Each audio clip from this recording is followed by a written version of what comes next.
सभी को नमस्कार। केपी कॉलेज के इस प्लेटफॉर्म पर मैं हरकिरत सिंह स्वागत करता हूं। आज 25 जनवरी का लेकर के आए हैं आपके सामने एक सुविचार और कुछ समसामयिक घटनाओं के बारे में। तो आइए चर्चा करते हैं। तो देखते हैं, सबसे पहले आता है हमारे पास में एक सुविचार जिसको देखकर हमें हमारे अंदर जुनून आना चाहिए, हमारे अंदर अपने लक्ष्य की ओर बढ़ने के लिए एक लालसा उत्पन्न होनी चाहिए।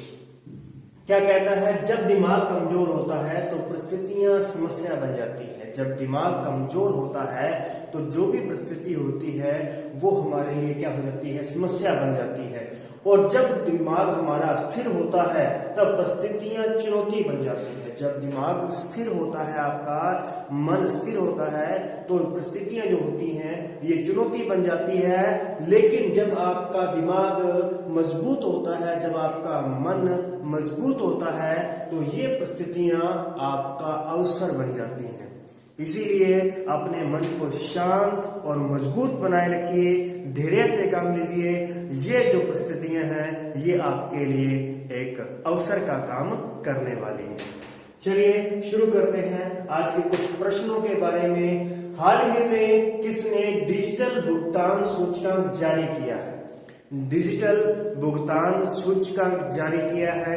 जल्दी से 10 सेकंड का समय आपके पास में कमेंट करके बताएं क्या इसका आंसर रहने वाला है।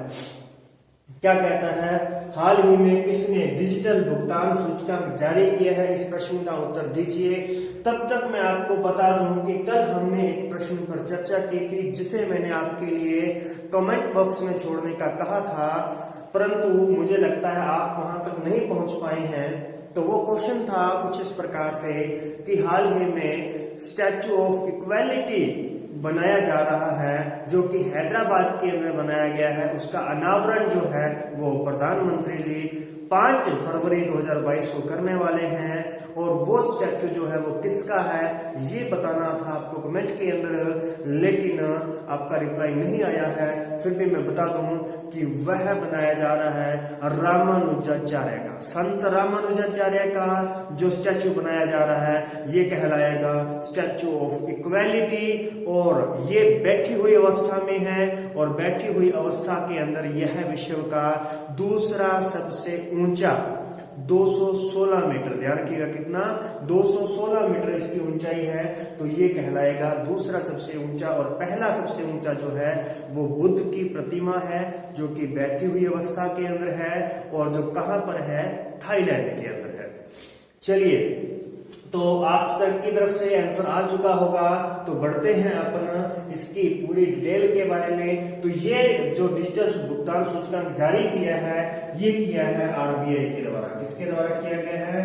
आरबीआई के द्वारा किया गया है, रिजर्व बैंक ऑफ इंडिया के द्वारा किया गया है। रिजर्व बैंक ऑफ इंडिया के द्वारा किए अपना जो डिजिटल भुगतान सूचकांक है ये जारी किया गया है।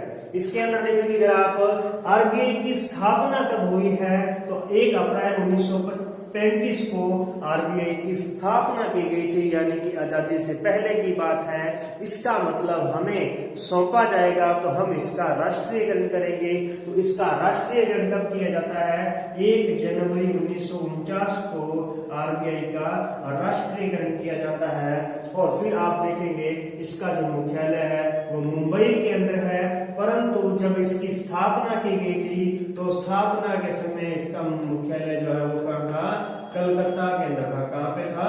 कलकत्ता में था, जो कि वर्तमान में कोलकाता कहलाता है। यहां देखिएगा क्या सेटअप किया हुआ है, एक गवर्नर और 4 डिप्टी गवर्नर होते हैं इसके अंदर, आरबीआई के अंदर। और इस जो गवर्नर था, जो पहला गवर्नर था वो था ए स्मिथ। परंतु यदि हम बात करें कि पहला भारतीय गवर्नर कौन था तो वो था सीडी देशमुख। सीडी देशमुख जो थे ये प्रथम भारतीय गवर्नर थे किसके? आरबीआई के। वर्तमान की बात करते हैं तो वर्तमान में 25वां क्रम आ चुका है, 25वां क्रम पहुंच चुका है। शक्तिकांत दास जो है इसके वर्तमान में कौन है? आरबीआई के गवर्नर है। और इससे पहले कौन थे? तो उर्जित पटेल थे। कौन थे? उर्जित पटेल। ध्यान रखिएगा इसकी नियुक्ति जो होती है वो वित्त मंत्री की सलाह पर, वित्त मंत्री की सलाह पर प्रधानमंत्री के द्वारा की जाती है। है। वित्त मंत्री की सलाह पर प्रधानमंत्री के द्वारा इसकी नियुक्ति की जाती है, इसका प्रावधान किया गया है। ओके, नेक्स्ट बढ़ते हैं आगे। तो हाल ही में चर्चा में रहा अमर जवान ज्योति कहाँ स्थित है? अमर जवान ज्योति जो है कहाँ पर स्थित है? तो जी हाँ, बिल्कुल आप देख पा रहे हैं, ये नई दिल्ली में स्थित है। तो नई दिल्ली में ये कहाँ स्थित है, इसका आप कमेंट के अंदर जवाब जरूर दीजिएगा। तो देखिए जरा, नई दिल्ली में स्थित है अमर जवान ज्योति। इसकी जो स्थापना की गई थी 1971 के अंदर, जो शहीद हुए थे मेरे कुछ जवान, उन जवानों को याद रखने के लिए, उनके स्मारक के लिए इंदिरा गांधी के द्वारा, श्रीमती इंदिरा गांधी के द्वारा जो तत्कालीन प्रधानमंत्री थी, तो उनके द्वारा 26 जनवरी 1972 को क्या किया जाता है, ये अमर जवान ज्योति को प्रज्वलित किया जाता है। और ये लगातार उस समय से चली आ रही है, परंतु इससे थोड़ी ही दूर या लगभग आधा किलोमीटर की दूरी पर अब एक नई बना दी गई है, अमर स्मारक बना दिया गया है, जिसे कहते हैं नेशनल वार मेमोरियल। ठीक है, जिसे क्या कहते हैं, नेशनल वार मेमोरियल जो है उसकी स्थापना की गई है 2019 के अंदर प्रधानमंत्री नरेंद्र मोदी के द्वारा। तो इन्होंने क्या किया है, वहां पर एक स्मारक, एक मेमोरियल की है। और कब की है, 25 फरवरी 2019 को की है। और अब क्या हुआ हाल ही में कि जो 21 जनवरी 2022 है, यानी बीते शुक्रवार को क्या किया गया, जो अमर जवान ज्योति है उसकी लॉ को नेशनल वार मेमोरियल की लॉ के साथ में मर्ज कर दिया गया है। मतलब कि अब ये दो जगह पर हम लॉ प्रज्वलित नहीं करेंगे, अब एक ही जगह पर ही इसके लिए सम्मानित किया जाएगा। और आज तक के जितने भी 1947 से लेकर के जो ये अब तक के जितने भी शहीद हुए हैं जवान, उन सबको वहां पर कर्म वाइज लिखा गया है, उनको समर्पित किया गया है ये नेशनल वार मेमोरियल। तो ध्यान रखेंगे, ये भी कहाँ स्थित है, नई दिल्ली में स्थित है। और जहां पर अमर जवान ज्योति है उससे सिर्फ आधा किलोमीटर के दायरे में ही ये स्थित है। तो आपने ये बताना है कि अमर जवान ज्योति जो थी ये कहाँ पर स्थित थी।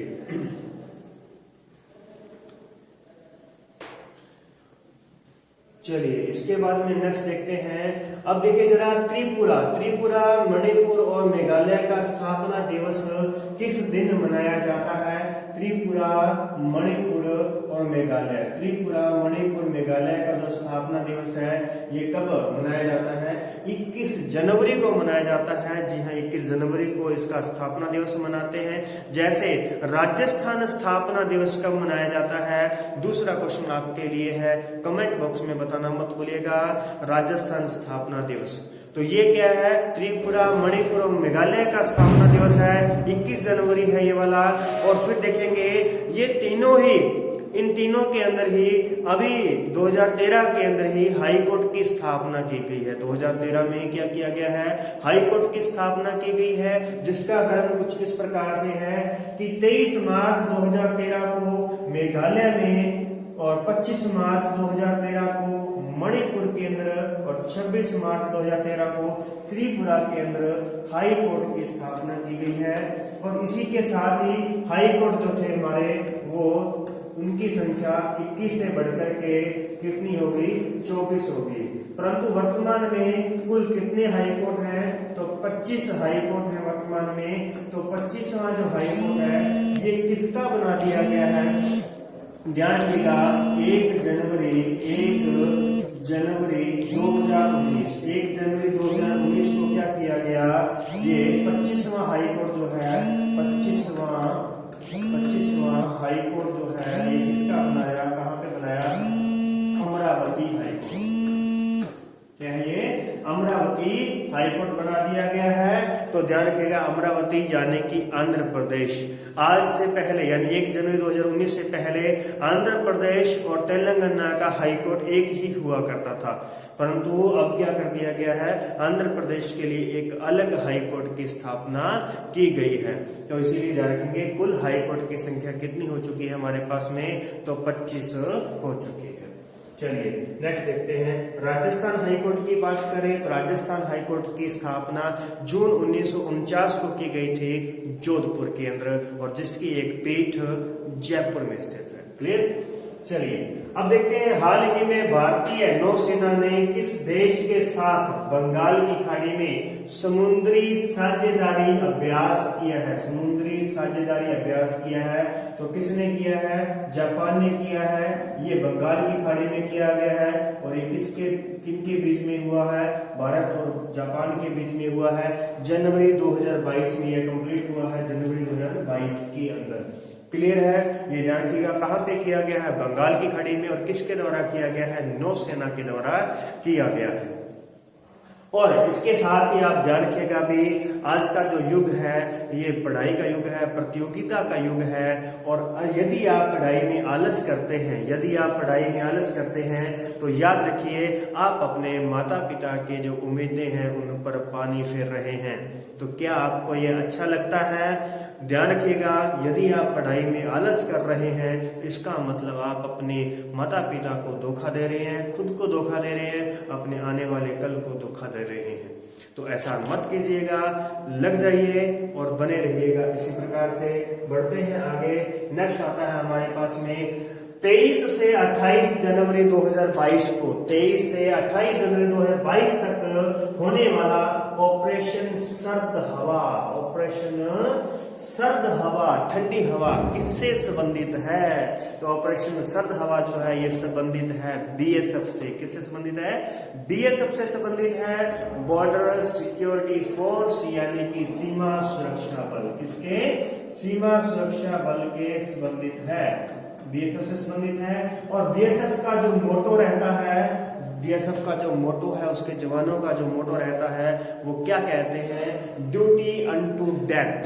ठीक है ना, यानी जीवन पर्यंत उनको कर्तव्य समझते हैं, अपनी ड्यूटी को उसे निभाते हैं, डेथ तक निभाते हैं। ठीक है। और इसकी स्थापना जो है 1965 में हुई थी। बीएसएफ की स्थापना 1965 में हुई थी, और इसके अध्यक्ष जो है वो कौन है? पंकज कुमार सिंह है। इसके अध्यक्ष कौन है? पंकज कुमार सिंह है। ओके, चलिए तो लास्ट में एक सुविचार के साथ आज की क्लास को फिर से विदा लेते हैं। इस अफसोस के साथ न उठो कि कल आप क्या नहीं कर पाए। इस अफसोस के साथ मत उठिए कि कल आप क्या नहीं कर पाए, बल्कि इस सोच के साथ उठो कि आज आप क्या कर सकते हैं। बहुत ही अच्छी बात है भाई। तो इसीलिए बीते कल में मत पछताओ कि कल क्या निकल गया, लेकिन आज के दिन को संभालो कि जो आज का दिन आया है ये आज वही कल है जिस कल की तुझे कल क्या थी? तलाश थी। ठीक है। तो नमस्कार, मिलते हैं नेक्स्ट वीडियो के अंदर।